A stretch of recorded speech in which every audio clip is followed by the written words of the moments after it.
నమస్తే, నేను మధు. సినిమా ఇదొక రంగుల ప్రపంచం అని చెప్పొచ్చు. అయితే సినిమాలోకి వెళ్ళిన ప్రతి ఒక్కరు కూడా ఫేమ్ అవ్వాలని రూల్ అయితే లేదు. కానీ వెళ్ళిన కొందరు వారి కష్ట ఫలితం మీద ఎంతో ఫేమ్ సంపాదించారు. మరి కొంతమంది 1-2 సినిమాలకే పరిమితం అయ్యారు. అయితే ఇక్కడ ఫేమ్ కంటే ముఖ్యం కళ. సో కళ ఉన్న వాళ్ళని సినిమా ఆదరిస్తుంది. అయితే ఇదే తరుణంలో చాలా మంది వారి వారి భవిష్యత్తుని అవగాహన వేసుకుంటూ ఫారెన్కి వెళ్ళారు, ఎన్నో కోర్సులు చేశారు, అక్కడ ఆర్ట్స్ నేర్చుకున్నారు, యాక్టింగ్ నేర్చుకుంటారు. ఇలా ప్రతి ఒక్కరు కూడా అక్కడ నేర్చుకుంటూ వచ్చి ఇక్కడ ఇండస్ట్రీలో అడుగు పెడుతున్నారు. సో రీసెంట్ గా కూడా ఒక సినిమాలో తనంటూ నిరూపించుకున్నారు రాజ్ దాస్ రెడ్డి గారు. సో వారిని అడిగి మరిన్ని విషయాలను తెలుసుకుందాం. అసలు వారి జర్నీ ఎక్కడ స్టార్ట్ అయింది, ఎలా స్టార్ట్ అయింది, అసలు వారికి సినిమా అంటే ఎందుకు అంత ఇంట్రెస్ట్, ఈ రోజు మనం తెలుసుకుందాం. నమస్కారం అండి. నమస్కారం. ఎలా ఉన్నారు? బాగున్నానండి. సో అప్పుడెప్పుడు భద్రం బీ కేర్ఫుల్ గురు, అవునండి. సో ఆ మూవీ చేసిన తర్వాత ఏమైపోయారు? అయితే నేను భద్రం బీ కేర్ఫుల్ బ్రదరు అనే సినిమా చేసిన తర్వాత అది గీతా ఆర్ట్స్ వాళ్ళు రిలీజ్ చేశారు. రిలీజ్ చేసిన తర్వాత అది బాగానే బాగానే మంచి నాకు నా వరకు మాత్రం నాకు మంచి ఫేమ్ కానీ నా పేరు కానీ బాగా వచ్చింది నా విషయానికి వస్తే. దాని తర్వాత నేను తెలుగు మూవీయే కాదు, నేను యూఎస్లో చదువుకున్నాను కదా, ఫిలిం కాలేజ్లో చదువుకున్నాను నేను. అక్కడ ఒక మూవీ ఎందుకు ట్రై చేయకూడదు అని చెప్పి నేను అప్పటి నుంచి అది ఆ సినిమా ఎప్పుడైతే అది రిలీజ్ అయిపోయిందో, రిలీజ్ అయిన తర్వాత నేను న్యూయార్క్ వెళ్ళాను. న్యూయార్క్ వెళ్ళి అక్కడి నుంచి నేను ఎలాగా ఒక చిన్న సినిమా అయినా హాలీవుడ్లో చేయాలి అంటే, ఇండియా నుంచి బాలీవుడ్ నుంచి కానీ ఇప్పుడు కాలీవుడ్ నుంచి కానీ వేరే ఇండస్ట్రీ నుంచి కూడా చాలా తక్కువ మంది అక్కడికి వెళ్ళి చేస్తారనమాట. సో నేనెందుకు చేయకూడదు, నేనెందుకు అక్కడ గుర్తింపు తెచ్చుకోకూడదు? One of the Indian actor, ఈ అబ్బాయి ఇండియా నుంచి యాక్టింగ్ చేస్తారు, అక్కడ చాలా సోర్స్ ఉంది కదా, ఎందుకు చేయకూడదని నేను ట్రై చేయడం జరిగింది అప్పటి నుంచి. సో నేను అక్కడ ట్రై చేసుకుంటూ ఇక్కడ నేను ఏమైనా ఉంటే మోడలింగ్ లాంటి కంపెనీలకి, ఇప్పుడు బర్బెరీ లాంటిది, అర్మానీ, ఎన్ని కంపెనీస్ చేశారు ఇప్పటికి? చాలా కంపెనీస్ చేశాను, చాలా కంపెనీస్, చాలా హోర్డింగ్స్, చాలా. అప్పటి నుంచి నేను చాలా చేశాను. సో అవన్నీ చేసుకుంటూ ఉండేటప్పుడు నాకు వార్నర్ బ్రో పిక్చర్స్ అని ఒకళ్ళు హాలీవుడ్ సంస్థ నాకు ఆపర్చునిటీ ఇచ్చారు. దాంతోపాటు ఇంకొక కంపెనీ కూడా ఇచ్చారు. సో నేనేం చేశానంటే, ఇక్కడ ఛాన్స్ వచ్చింది, మన వాళ్ళు అసలు చాలా తక్కువ మందికి వస్తుంది, చాలా పెద్ద వాళ్ళు ఉంటారు అని చెప్పి నేను కాంట్రాక్ట్ ఇచ్చి నేను ఇలా చేస్తానండి. వాళ్ళు నన్ను మొత్తం అన్నీ తీసుకున్నారు నా దగ్గర, ఒక్కొక్కటి ఎలా చేయగలడు ఈ అబ్బాయి, ఏం చేయగలడు అన్నీ తీసుకున్న తర్వాత నేను ఒక్కొక్కటి ఇచ్చాను అనమాట. నా దగ్గర ఉన్నాయన్నీ, నేను ఏం చదువుకున్నాను, అసలు నేను ఏం చేయగలను, వాళ్ళ క్యారెక్టర్లో నేను చేయగలను అన్నీ చూసుకున్న తర్వాత వాళ్ళు నాకు ఆపర్చునిటీ ఇచ్చారు. షూటింగ్ అది ఆల్మోస్ట్ అయ్యింది. అయితే నేను ఒక 2 years నుంచి ఎలాగైనా అకాడమీ అవార్డ్స్కి వెళ్దామని ట్రై చేస్తూ ఉన్నాను అన్నమాట. ఇవన్నీ ట్రై చేసుకుంటూ ఉంటే వాళ్ళు ఫస్ట్లో మీరు మూవీ చేసి అక్కడ నామినేట్ అవ్వాలి. ఇప్పుడు ట్రిపుల్ ఆర్ సినిమా ఉంది, అలా RRR రిలీజ్ అయ్యి అక్కడ నామినేట్ అవ్వాలి.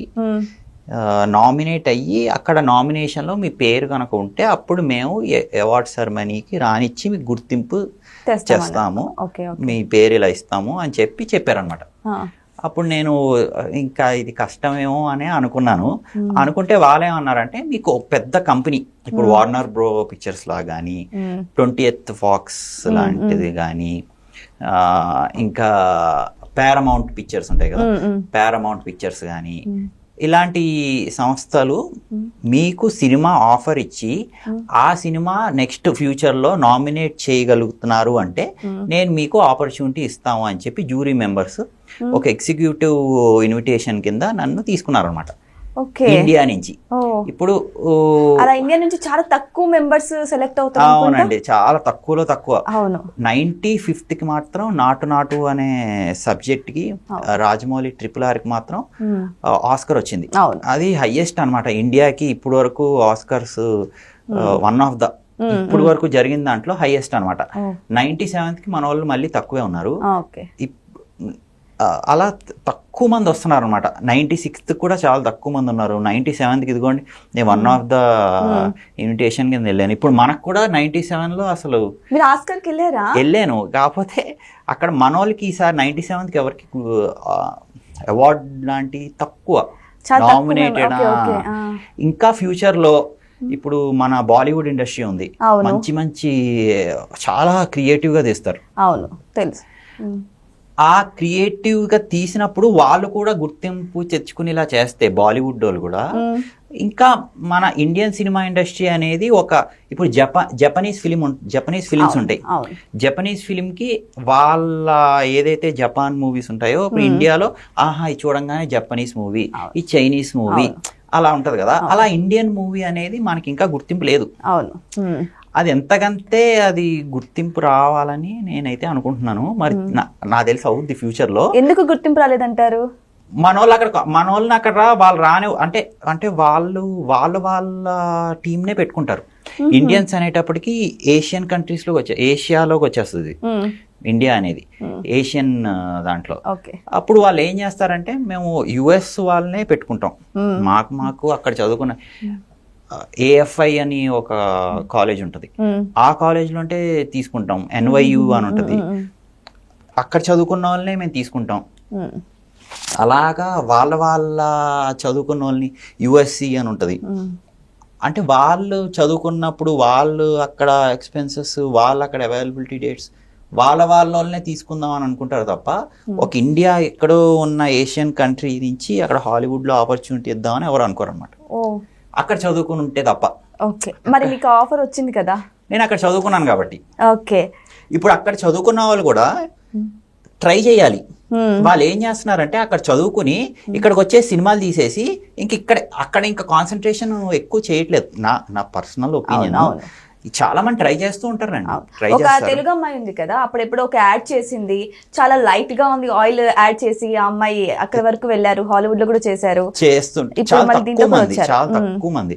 బాలీవుడ్ లో కూడా చాలా, ఇప్పుడు దీపికా పడుకోన్ ఎలాంటి వాళ్ళు చేశారు, ప్రియాంక చోప్రా గారు బాగా చేస్తారు.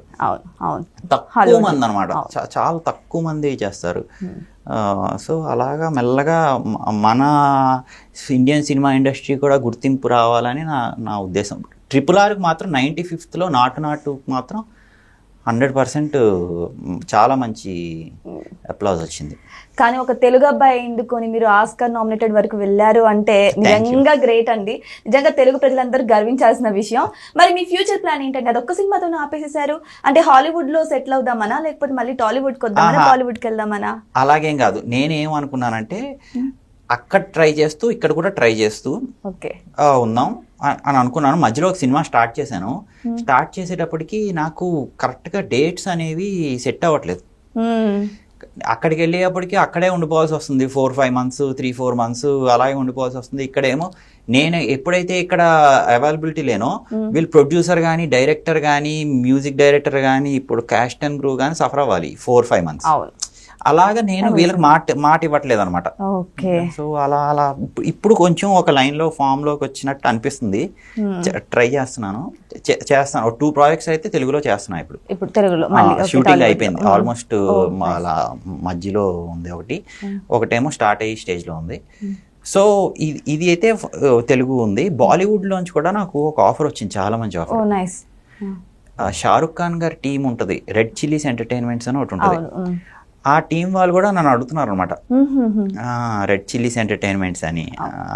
అదొకటి. ఇంకొక బ్యానర్ కూడా నాకు మెయిల్ చేశారు.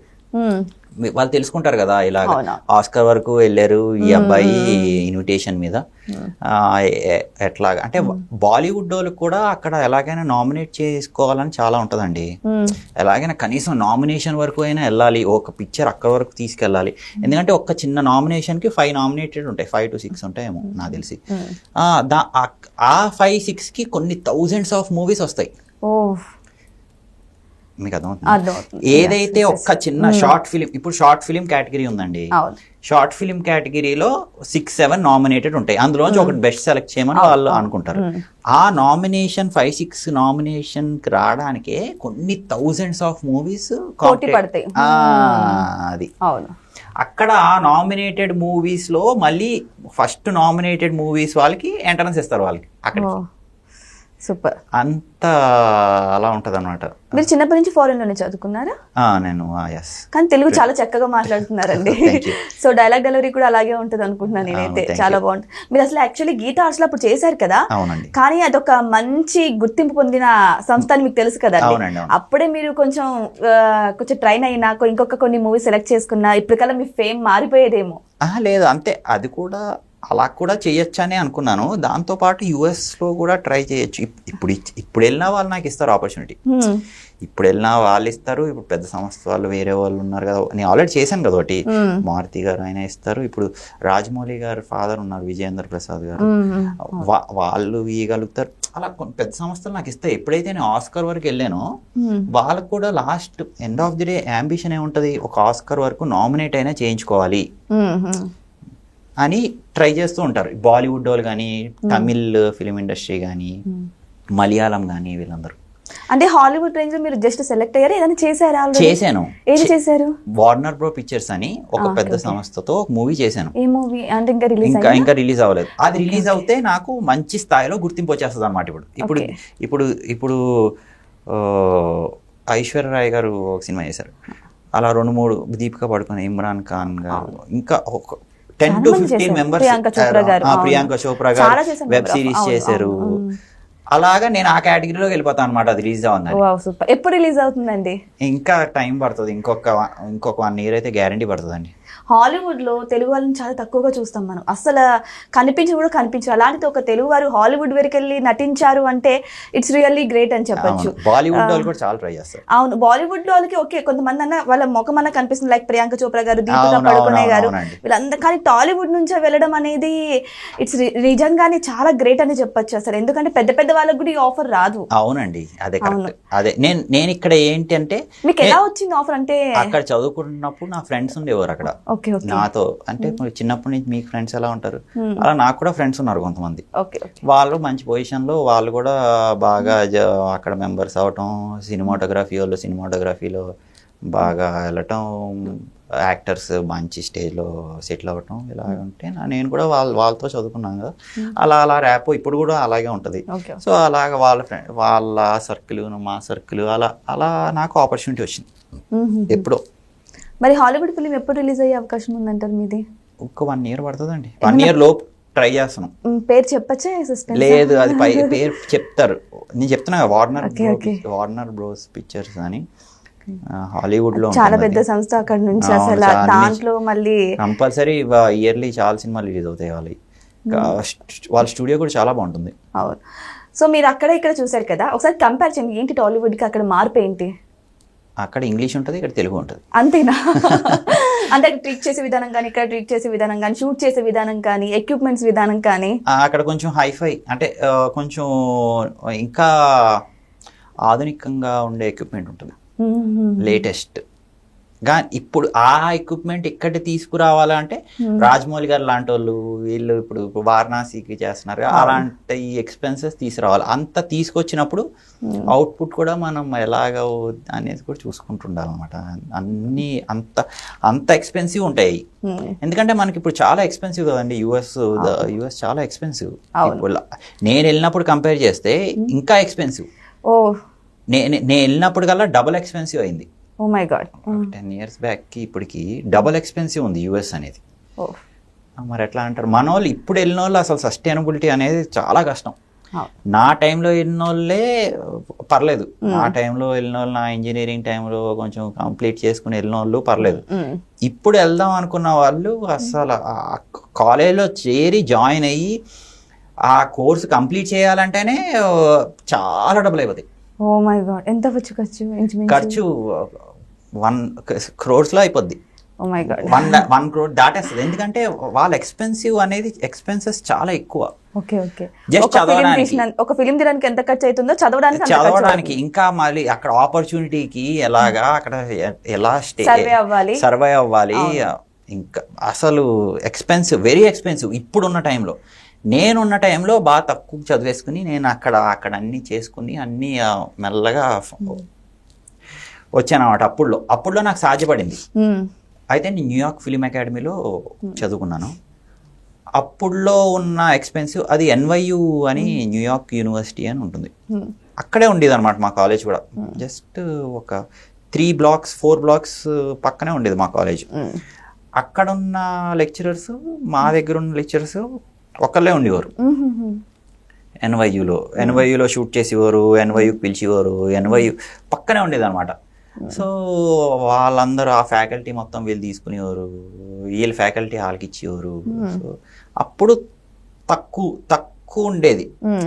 ఇప్పుడు అదే ఇప్పుడు జనరేషన్ వాళ్ళు అంటే ఇప్పుడు చదువుకుని ఇంజనీరింగ్ కంప్లీట్ చేసిన వాళ్ళు ఇప్పుడు వెళ్ళాలనుకుంటుంటే మాత్రం కంపల్సరీ ఆలోచించుకుని కంపల్సరీ ఆ అమౌంట్ ఎంత అయితే పెడుతున్నారో చాలా ఎక్స్పెన్సివ్ కదండి. ఇప్పుడు డాలర్ రేట్ కూడా చాలా ఎక్కువ అప్పుడుతో కంపేర్ చేస్తే.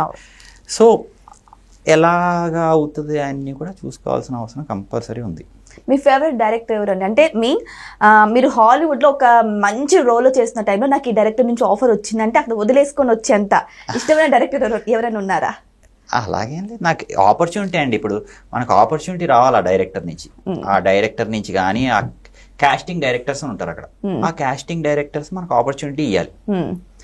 అది ఎలా ఇవ్వాలి, ఏం చేయాలి అనేది వాళ్ళ చేతిలో ఉంటుంది. అది వన్ ఆఫ్ ద పాయింట్. వాళ్ళు తీసుకుంటారా లేదా అని వాళ్ళ ఇష్యూ అది.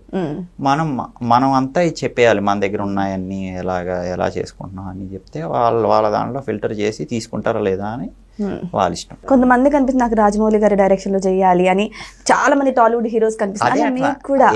ఎవరు ఇప్పుడు నాకనే కాదు, ఇప్పుడు పెద్ద డైరెక్టర్లు ఎవరు ఆపర్చునిటీ ఇచ్చినా నేను చేస్తాను. ఎందుకంటే నేను అక్కడే చదువుకున్నాను కదా. ఇప్పుడు ఈ పెద్ద డైరెక్టర్స్ కూడా ఎయిమ్ ఏముంటది, ఒక్కసారైనా నామినేట్ అవ్వాలి ఆస్కర్స్ లో అనేది ఎయిమ్ ఉంటది. ఇప్పుడు బాలీవుడ్ డైరెక్టర్స్ కానీ ఇప్పుడు వేరే సౌత్ ఇండియన్ వీటికి కానీ అక్కడికి వెళ్ళి చేయించుకోవాలని ఉంటుంది కదా. సో వాళ్ళకి ప్రాసెస్ ఎలా ఉంటుందో అంత క్లారిటీ ఉండదు అనమాట. ఎలా నామినేట్ చేసుకోవాలి మన సినిమా, ఎలా వెళ్ళి అక్కడ నామినేట్ చేసుకోవాలి అనేది ఒక క్లారిటీ ఉండదు. సో నాకు తెలుసు అనమాట అక్కడ ఎలా నామినేట్ చేసుకోవాలి, అక్కడ ఎవరితో చెప్తే అక్కడ ఇంటరాక్ట్ అవ్వాలి, ఎవరు చూపించాలి, ఎవరి ముందు పర్మిషన్ అడగాలి, రూటింగ్ ఎలా చేయాలి, ఒక సినిమాకి అసలు ఎలాగా రూట్ ముందర వెళ్ళాలి. ఒక ఇటాలియన్ మూవీస్ ఉంటాయి, స్పానిష్ మూవీస్ ఉంటాయి, యూరోపియన్ కంట్రీస్ చాలా ఉంటాయి, ఏషియన్ కంట్రీస్ వాళ్ళు ఉంటాయి. ఎలా వెళ్ళాలి వీళ్ళని దాటుకుని అసలు నామినేషన్ వరకు ఎలా వెళ్ళాలి అనేది నాకు క్లారిటీ ఉందన్నమాట. ఇది చాలా మందికి తెలీదు. ఎలా వెళ్ళాలి, ఏం చెయ్యాలి, అసలు ఎలా అప్లై చేయాలి, అసలు మన వాళ్ళకి ఎంత గుర్తింపు లేదు అక్కడ. తెలుసుంటే అందరు చేసేవారు కదా. అవును. నేను ఇక్కడ ఏంటంటే నేను ఒక్కడనే కష్టపడాల్సి వస్తుంది. కొంచెం పెద్ద హీరోలైనా, కొంచెం నార్మల్ సైజు గుర్తింపు హీరోలైనా కొంచెం అటు సైడ్ ట్రై చేయాలి. అప్పుడు మన ఎక్స్పెన్సెస్ కానీ మనకున్న ఎక్స్పెన్సెస్ కానీ అప్పుడు గుర్తింపు తెచ్చి ఇండియన్ సినిమా ఇండస్ట్రీ అనేది ఇంకా కొంచెం పెద్ద లెవెల్కి వెళ్తుందని నా పర్సనల్ ఒపీనియన్. ఓకే, మీ నేటివ్ ప్లేస్ ఎక్కడండి? నా నేటివ్ గోదావరి డిస్ట్రిక్ట్. ఆంధ్ర అబ్బాయి. ఆంధ్ర, తెలంగాణ ఇక్కడే స్టే ఉంటారు. తమిళనాడులో కూడా ఉంటారు. మీకు ఎన్ని లాంగ్వేజెస్ వచ్చు? నాకు చాలా వచ్చండి, అన్ని ఇంకా నేర్చుకున్నా. అన్ని ఇండస్ట్రీలోకి వచ్చేసాక ఇంకా అన్ని చేయాలి కాబట్టి నేర్చేసుకున్నారా? తమిళ్ వచ్చు, తమిళ్, హిందీ, ఇంగ్లీష్ వచ్చండి. అయితే ప్రెసెంట్ నాది ఇంకోటి ప్లస్ పాయింట్ ఏంటంటే నా ఇంగ్లీష్ స్పీకింగ్ క్యాపబిలిటీ చాలా బాగుంటుంది అనమాట. Okay. English the way I talk చాలా బాగుంటుంది అనమాట. సో అది కూడా వన్ ఆఫ్ ద రీజన్ నాకు వాళ్ళు తీసుకోవడానికి. అంటే ఇక్కడ నార్మల్గా ఇండియాలో మాట్లాడే ఇంగ్లీష్ కావచ్చు, అక్కడ అబ్రాడ్లో అమెరికా అటు సైడ్ మాట్లాడే ఇంగ్లీష్ స్లాంగ్ వేరుగా ఉంటుంది చాలా. నేను అర్థం చేసుకునే క్యాపబిలిటీ ఉందన్నమాట నాకు. ఎందుకంటే నేను అక్కడే చదువుకున్నాను కదా, అక్కడే వాళ్ళు యాక్టింగ్ ఫర్ ఫిలిం అని, ఫిలిం మేకింగ్ ఎలా చేస్తారని అన్ని నేర్పిస్తుంటారు కదా. అన్ని నేర్చుకుని వాళ్ళు ఏమంటున్నారు అనేది నాకు ఒక క్లారిటీ ఉంటుంది అనమాట. ఇప్పుడు మన వాళ్ళు ఎక్కడికైనా అక్కడికి వెళ్ళి చేయమన్నారు అనుకోండి, వీళ్ళు ఏం చెప్తున్నారో వాళ్ళకి సరిగ్గా క్లారిటీ ఉండదు, వాళ్ళు ఏం చెప్తున్నారో వీళ్ళకి క్లారిటీ ఉండదు. అప్పుడు ఏమవుద్ది అంటే కొంచెం కమ్యూనికేషన్ అనేది కొంచెం అటు ఇటుగా ఉంటుంది అనమాట. ఉన్నప్పుడు అర్థం చేసేసుకోగలుగుతారు, అటు ఇటుగా ఉండే ఛాన్స్ ఉందన్నమాట. ఓకే, నేను ఒకటి విన్నానండి, నార్మల్గా ఫారెన్ లో ఇండో ఇంగ్లీష్ అని అంటారు. అంటే ఒక ఇండియన్ వచ్చి అక్కడ ఎంత చక్కగా ఇంగ్లీష్ మాట్లాడినా Indian language, so Indian English అని తెలిసిపోతుంది అంటున్నారు. సో ఇది ఎంతవరకు నిజం, కరెక్టేనా? అది అందరూ అలా ఉండరండి. ఇప్పుడు నేను చూడండి, ఇప్పుడు నేను మొత్తం ఇండియా అమెరికన్ ఇండో అంటే అక్కడికి వెళ్ళిన తర్వాత అక్కడ వాళ్ళతో ఉంటది. ఇక్కడ ఏంటంటే మనోళ్ళు కూడా ఇప్పుడు అక్కడ చేశారనుకోండి, జూనియర్ ఎన్టీఆర్ రామారావు గారికి కానీ ఇప్పుడు రామ్ చరణ్ వీళ్ళందరూ ఉన్నారు కదా, వాళ్ళు కూడా అక్కడ సినిమాల్లో ట్రై చేయాలని నా ఒపీనియన్. ఎందుకంటే నాటు అనే సబ్జెక్ట్ వచ్చింది కదా, వచ్చినప్పుడు వాళ్ళు కూడా ఇప్పుడు ప్రభాస్ గారు ఉన్నారు, one of the biggest pan star, ఇండియాకే స్టార్ ఆయన, ఓన్లీ సౌత్ కే కాదు ఇండియాకి మొత్తానికి స్టార్. ఆయన లాంటి వాళ్ళు కూడా ఇప్పుడు హాలీవుడ్ సినిమాల్లో ఒకటి రెండు పిక్చర్స్ అలాగా ఒప్పుకొని అక్కడ ఒక 15-20 days ఉంది, వాళ్ళకి డేట్స్ ఇచ్చి వాళ్ళతో కమ్యూనికేషన్ బాగా చేసి అక్కడ కూడా చేశారనుకోండి. ఇప్పుడు మా లాంటి యంగ్స్టర్స్ ఉన్నారు, ఇంకా చిన్న వాళ్ళతో సీనియర్స్ కదా వాళ్ళంతా, మా లాంటి వాళ్ళకి వచ్చి పుష్అప్ అనమాట కదా, వాళ్ళ పుష్అప్ అనమాట, బూస్ట్ ఇవ్వడం. ఎవ్వరు అక్కడ మన వాళ్ళు ఎవ్వరు లేని ఒక్కడనే కష్టపడాల్సి వస్తుంది అనమాట. ఇలాగ కష్టపడిన వాళ్ళలో రాజమౌళి గారు కూడా అవకాశాలు రావాలన్నా కూడా కష్టం కదా, చాలా కష్టం, సెలెక్ట్ చేయడం కూడా చాలా ప్రాసెస్ ఉంటుంది అక్కడ. సో మాక్సిమం నేను విన్నది ఏంటి అంటే హాలీవుడ్ లో ఇండియన్స్ ని చాలా తక్కువ మందిని తీసుకుంటారు, ఒకరు లేకపోతే అదృష్టం ఉంటే ఇద్దరు మాక్సిమం. సో ఒకవేళ ఓకే ట్రై చేసిన రాకపోతే అని అన్నట్టు ఇక్కడ ఆగిపోయారేమో మేబీ, ఏమో మరి. కానీ నేను ఇప్పటి వరకు చూసిన దాంట్లో రాజమౌళి గారు చాలా కష్టపడి చేశారని అనుకున్నాను. నేను వెళ్ళిన తర్వాత ఈ 97th అకాడమీ అవార్డ్స్కి నేను ఇన్విటేషన్ మీద వెళ్ళానండి. నేను వెళ్ళి వచ్చిన తర్వాత నాకు ఏం అర్థమైందంటే ఈయన కష్టం నాకు అర్థమైంది. ఏమో చాలా తక్కువ మందికి రాజమౌళి గారు, ఈ విజయేంద్ర ప్రసాద్ గారు కదా, వీళ్ళ కష్టం చాలా మందికి అర్థం కాలేదు అనుకుంటున్నాను నేను ఒక్కసారి అక్కడికి వెళ్ళి వచ్చి ఎక్స్పీరియన్స్ అయిన తర్వాత ఈ రాజమౌళి గారు అసలు అక్కడికి వెళ్ళడానికి ఎంత కష్టపడ్డారు, ఎంత కష్టపడి ఉంటారు ఈయన అనే కాన్సెప్ట్ నాకు అర్థమైంది అనమాట. సో నాకు తెలిసింది ఈయన ఇప్పుడు వారణాసి అనేది కూడా మంచి లెవెల్లో చేస్తున్నారు మహేష్ బాబు గారితో. అది కూడా ఎలాగైనా ఈయన తీసుకెళ్తారనే అనుకుంటున్నాను. ఫస్ట్ సౌత్ ఇండియాలో మంచి గుర్తింపు తెచ్చుకున్నారు రాజమౌళి గారు, తర్వాత ఇండియా లెవెల్లో బాలీవుడ్ లో గుర్తింపు తెచ్చుకున్నారు. ఇప్పుడు నాటుతో పాన్ ఇండియా లెవెల్కి వెళ్ళిపోయిన తర్వాత ఇప్పుడు మళ్ళీ వారణాసితో మళ్ళీ చేస్తారని అనుకుంటున్నాను నేను ఖచ్చితంగా. ఎందుకంటే తెలుగు ప్రేక్షకులకు కూడా అదే నమ్మకం ఉంది కదండి, జక్కన్న గారి మూవీ అంటే ఇంకా ఆ రేంజ్ లో ఉంటుందని ఎక్స్పెక్ట్ చేస్తున్నారు. అవునండి. నాకు విజయేంద్ర ప్రసాద్ గారితో మాట్లాడాను నేను, ఏది ఈ ఆస్కర్ నుంచి వచ్చిన తర్వాత మాట్లాడాను అనమాట.